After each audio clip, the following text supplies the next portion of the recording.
नमस्कार। अभी हम सुपौल जिला के धरहरा में मौजूद हैं और आपको बताना चाहेंगे कि यहाँ पे एक बहुत ही सनसनीखेज घटना हमारे सामने आई है, जिसमें महज 18 से 19 वर्ष के एक लड़के को बहुत ही बेरहमी से खत्म कर दिया गया है। जब उसका शव प्राप्त हुआ तो शव इतनी संदिग्ध स्थिति में प्राप्त हुआ, उसको देखने के बाद ऐसा प्रतीत हो रहा था जैसे उसको किसी ने खत्म कर दिया। आपको बताना चाहेंगे उनके कान पे रड का निशान था, रड के चोट का निशान था, गले पे कुछ निशान मौजूद थे और शरीर को देख करके ऐसा लग रहा था जैसे शरीर को तोड़ा गया है, फिर उसके बाद उस लड़के को समाप्त किया गया। आपको हम बताना चाहेंगे, आप इन लोगों का घर देखिए, आप देखिए कि ये कितने गरीब परिवार हैं। इस घर को चलाने वाला वो इकलौता शख्स था। उनकी माँ, उनके पापा और उनके बड़े भाई उन्हीं के ऊपर आश्रित थे, क्योंकि बताया जा रहा है कि उनके बड़े भाई का दिमाग उतनी अच्छी तरीके से काम नहीं करता है कि वो बाहर जा कर के काम कर सकें, कुछ कमा सकें, कुछ अपने माता पिता को खिला सकें। आपको दिखाना चाहेंगे, आप माता की हालत को देखिए, करीब 50-60 वर्ष उम्र हो गया है इस माता जी का। अब इनका कौन ख्याल रखेगा और कैसे चलेगा इनका परिवार? घर में बचे हुए सारे लोग बुजुर्ग हैं जो कि कमाने की स्थिति में नहीं है। आपको बताना चाहेंगे कि वो लड़का इकलौता शख्स था जो इस घर में कमा करके खिलाने वाला था, लेकिन आज जब वो इस दुनिया में मौजूद नहीं है तो इस घर की पूरी स्थिति चरमरा करके रह गई और उसको खत्म किया गया है। अगर वो अपनी प्राकृतिक मौत मरता तो माता पिता सब लेते। किसने खत्म किया है, कौन है इसके पीछे? जब आप इस घटना को जानिएगा तो आप विश्वास करिए कि जिसके अंडर वो पिछले 5 वर्षों से काम कर रहा था वही व्यक्ति शामिल है उनको खत्म करने में, और इतनी बेरहमी से खत्म किया गया है। उसके ऊपर इल्जाम लगाया जा रहा है कि जिस घर में वो काम करता था उसकी जो लड़की थी उसके साथ उसका नाजायज संबंध है, और इस संबंध को जानने के बाद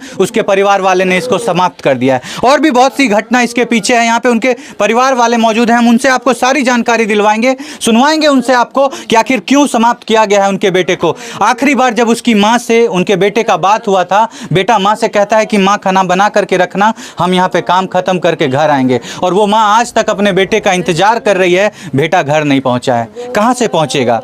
उसको किसी ने समाप्त करके दुनिया से ही अलविदा कहवा दिया। अभी तक आपको बताना चाहेंगे कि कोई भी इंसाफ नहीं मिल पाया है, किसी की भी गिरफ्तारी नहीं हुई है, कुछ भी नहीं हुआ है। घटना को बीते 2-3 दिन हो गए हैं। गरीबों के साथ अक्सर ही आप देखते होंगे इस तरह की समस्या होते रहती है। जो गरीब होते हैं उनको देखने वाला कोई नहीं होता है। आप इनके परिवार को देखिए, खपड़े का घर है, फूस का घर है, कैसे चलेगा अब इनका परिवार? नमस्कार भैया, क्या नाम हो आप? मेरा नाम पप्पू कुमार यादव। पप्पू कुमार यादव, आपको क्या लगता है कि आपके भाई के खात्मे के पीछे कौन शामिल है और आखिर वो क्या वजह है जिसके कारण आपके भाई को समाप्त? मेरा सर यही वजह है कि जब मेरा भाई का मौत हुआ मेरे मतलब मालिक के घर के पास, अच्छा। तो मालिक को तो लाना चाहिए था, तो वो बोला मेरा मतलब भाई पड़ा है वहाँ पे, तो हम लोग वहाँ पे गए तो मेरा भाई इस दुनिया में नहीं था। अच्छा, हाँ। तो वो जो बोला था पड़ा था, उसके घर के पास था, तो वो उसको तो पता लगना चाहिए कि मेरा भाई का ये घटना कैसे हुई, कैसे हुआ, क्या हुआ ना। हम लोग को बोला कि आपका भाई वहाँ पे पड़ा है, तो हम लोग गए तो मेरा भाई इस दुनिया में नहीं था, मौजूद नहीं था। नहीं। अच्छा, उनको देख करके ऐसा लग रहा था कि उनको किसी ने खत्म किया है? जी, हमको लग रहा है, यही बात लग रहा है कि वही मालिक का हाथ है इसमें। जी, अच्छा, बताया जा रहा है कि उनको शरीर पे जी अमरेंद्र कुमार यादव का जख्म के निशान मिले हैं शरीर पे। इसमें रस्सा का जख्म का निशान है गला में, यहाँ पे मतलब सरिया का निशान है, मतलब रड से यहाँ पे रड से मारा है। जी, हड्डी का बाड़ी में वो गड़का हुआ था, यहाँ पे रड का निशान है, काला काला हो गया है। इस घर आप लोगों को आकर के बोला गया कि अपने से मूर्छित वहाँ पड़ा हुआ, गड़का हुआ है। चलिए आप लोग देखिए, गाड़ी बैठाया क्या हम लोग? क्या बात है कि वहाँ क्यों गड़का? मतलब वो इनोसेंट बन करके आपके घर आए कि मेरा इसमें कोई लेना देना, कोई दोस्त नहीं है। वो बोल रहा था सारा जो सामान था उसी के घर में है सर। हाँ, उसी के घर में सारा सामान। जब मेरा चप्पल उसके घर में है तो कौन मर्डर किया है? कौन मर्डर किया? पीछे एकदम सब काम आपका कर रहा है सर। अच्छा, डॉग स्क्वाड की टीम आई थी तो क्या पता चला उससे पता चला यही जो उसका मोबाइल जहाँ खोया था गोबर में, वहाँ मतलब मोबाइल मिला, जहाँ उसके मालिक के घर में गमछा था, उसका चप्पल था, सारा कुछ उसके मालिक के, जो महिला का हाथ था उसके महिला के मतलब कपड़ा भी खींचा कुता, कपड़ा भी खींचा जा करके। जी, कौन सी महिला थी जिसका कपड़ा खींचा? वो उसी के परिवार में थे, उसी के परिवार की लड़की थी। जी, अच्छा, 3-4 मतलब। दीदी क्या लगता है आपको, आपके भाई को खत्म करने के पीछे कौन कौन शामिल हो सकता है? मालिक कहाँ थे? उसके मालिक कहाँ थे? आपको ऐसा लगता है? ऐसा ही लगता है क्योंकि घर में उसके घर में था तो शक किसको पे होगा? बिल्कुल, उन्हीं के घर में था, उन्हीं के घर में खाना खाया, वहीं पे रात को रुका हुआ था, और सुबह को वही आकर के आप लोगों को बोलता है कि मूर्छित पड़ा हुआ है। हाँ, यही बोला है कि यह पलटा हुआ है, ऐसे नहीं बोला कि मूर्छित हो गया, ऐसे बोला कि पलटा हुआ था। हम अपने भाई को उनके ऊपर छोड़ दिए थे,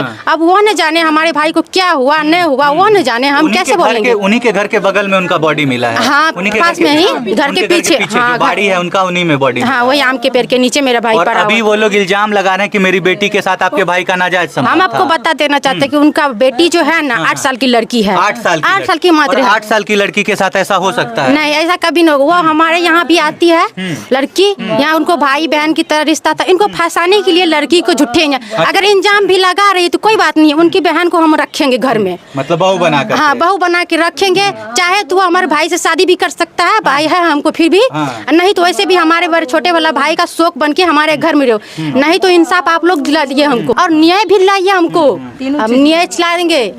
जब तक न्याय नहीं मिलेगा ना तो नीतीश कुमार जी से कहना है कि आप देश छोड़ दीजिए, किसी और के ऊपर बहुत आदमी है देश चलाने के लिए, क्योंकि ऐसे घटना बहुत दुनिया में फैल रहा है। किसी का भाई मर जाता है, किसी का बेटा मर जाता है, कैसे इंसान दिला जाइएगा दुनिया में, आप लोग बताइए। देखिए दीदी आपको काफी आक्रोशित नजर आ रही होंगी, और उसका कारण क्या है? आक्रोश का कारण है पुलिस प्रशासन, क्योंकि वो न्याय नहीं दिलवा पा रही। आक्रोश का कारण है उनके मालिक, क्योंकि उनके संरक्षण में उनका बेटा मौजूद था और वो समाप्त हो जाता है और वो जिम्मेदारी लेने को तैयार नहीं है। वो समाज के लोग जो उतने छोटे लड़के लड़कियों पे ये इल्जाम लगा रहे हैं कि उन लोगों का नाजायज संबंध था।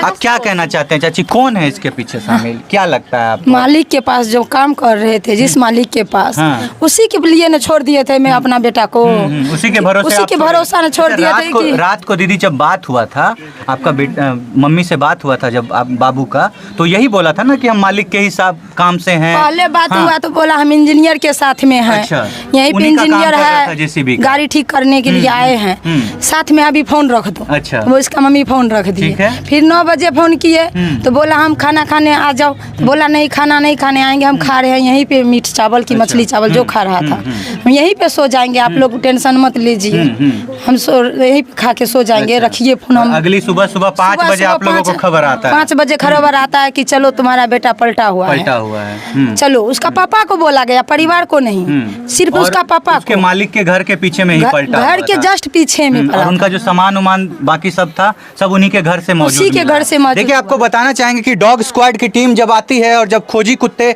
वहां पे जा करके सारा चीज को सर्च करते हैं तो उस लड़के का सारा सामान उन्हीं के मालिक के घर से निकलता है। उनका गंजी, उनका जूता, उनका चप्पल, जो भी उसका सामान होता है उनके मालिक के घर से निकलता है। और खोजी कुत्ते उसको सूंघने, जो स्क्वाड डॉग की टीम आती है वो उन्हीं के घर में जाकर के कुछ वहीं से उनको मिलता है। यहाँ पे और भी समाज के प्रशासन अपना कब्जा में, जी क्या बोल रहे हैं? प्रशासन अपना कब्जा में रखा है सारा चीज, अपने कब्जे में ले लिया। हमको न्याय चाहिए। मेरा बहन बहनई बेटा सब कैसे रहेगा, कैसे खाएगा, कैसे इसका घर द्वार चलेगा? घर नहीं है रहने के लिए, कौन इसका घर बनवाएगा? कौन माता पिता है, अब कौन खिलापान? उसी के भरोसे घर चल रहा है। देखिए 50-55 साल माता पिता की उम्र हो गई है, पिता का हालत गंभीर रहता है, हार्ट के पेशेंट है वो, माता की हालत आप देख ही रहे हैं, माता बार बार गिर रही है। और भी यहाँ पे समाज के कुछ लोग मौजूद हैं, क्या कहना चाहेंगे बाबा? अभी तक पुलिस भी आया एको बार, आप लोगों से पूछताछ करने नहीं एको बार नहीं, कोई बयान नहीं लिया गया कि आपको क्या शक है, क्या हुआ है आपके घर में, कुछ भी नहीं है। देखिए आप आए दिन इस तरह की घटना देखते होंगे कि जब भी गरीबों के घर में इस तरह की घटना होती है तो पुलिस प्रशासन का उसमें बहुत ही ठंडा रवैया रहता है। ना तो वो गरीबों के घर जाते हैं, ना उनकी बातों को सुनते हैं, ना उनकी बातों को पूछते हैं। क्यों पूछेंगे, उन लोगों के पास बहुत सारा काम है। ऐसे गरीब का एक बेटा जाता है, क्या फर्क पड़ता है? गरीब के घर का जो बच्चा चले गया, उससे क्या मतलब है पुलिस प्रशासन को? आप इनकी माँ को देखिए, अगर आप देख सकते हैं कि इनका हालत कितना खराब है, किसी के भी आंखों से आंसू छलक जाएगा इनकी माता को देख करके। ये हालात हैं अभी इनके पापा का वो हालत है, वो पेशेंट है हार्ट के, उनका भी हालत खराब है। आपने पूरी घटना को सुना, पूरी घटना को देखा, पूरी घटना को देखने सुनने के बाद आपको क्या लगता है कि आखिर कौन है इसके पीछे? आपको जो भी लगता है आप अपने राय विचार को जरूर रखिएगा। आप बताइएगा कि आए दिन जो गरीबों के साथ इतनी प्रताड़ना होती है और उनको इतनी बेरहमी से समाप्त करने के बाद भी उनके माता पिता आए दिन पुलिस का चक्कर काटते रहते हैं कि मेरे परिवार को इंसाफ मिले, तो लड़का खत्म हो गया, उसको जो समाप्त करने वाला है उसको सजा मिले, कभी सजा के लिए, कभी किसी चीज़ों के लिए। गरीबों को आए दिन आप पैर रगड़ते हुए देखते होंगे, कभी किसी के भी पास, कभी किसी के पास, लेकिन इन लोगों को इंसाफ नहीं मिल पाता है। आप लोगों को जो भी लगता है आप अपने राय विचार को जरूर रखिएगा। हम छोड़ जाते हैं आपको इन्हीं सवालों के साथ, मिलेंगे आपसे अगली वीडियो में अगली घटना के साथ। तब तक के लिए आपसे अलविदा लेना चाहेंगे और कहना चाहेंगे कि आप जहां भी रहिए सावधान रहिए, सतर्क रहिए, सुरक्षित रहिए, क्योंकि आए दिन इस तरह की घटना होते रहती है। और जहां भी आपको इस तरह की कोई भी घटना होते हुए अपने आस पड़ोस में दिखाई दे तो हम आपसे निवेदन करेंगे कि कृपया इस घटना को रोकने की कोशिश करिए, उनको बचाने की कोशिश करिए, ताकि एक स्वच्छ समाज का निर्माण हो सके, ताकि एक अच्छे समाज का निर्माण हो सके। बस हम आपसे यही कहना चाहेंगे। मिलते हैं आपसे अगली वीडियो में, तब तक के लिए आपसे अलविदा लेना चाहेंगे। आपको जो भी लगता है आप अपने राय विचार को जरूर रखिए। जय हिंद, जय भारत।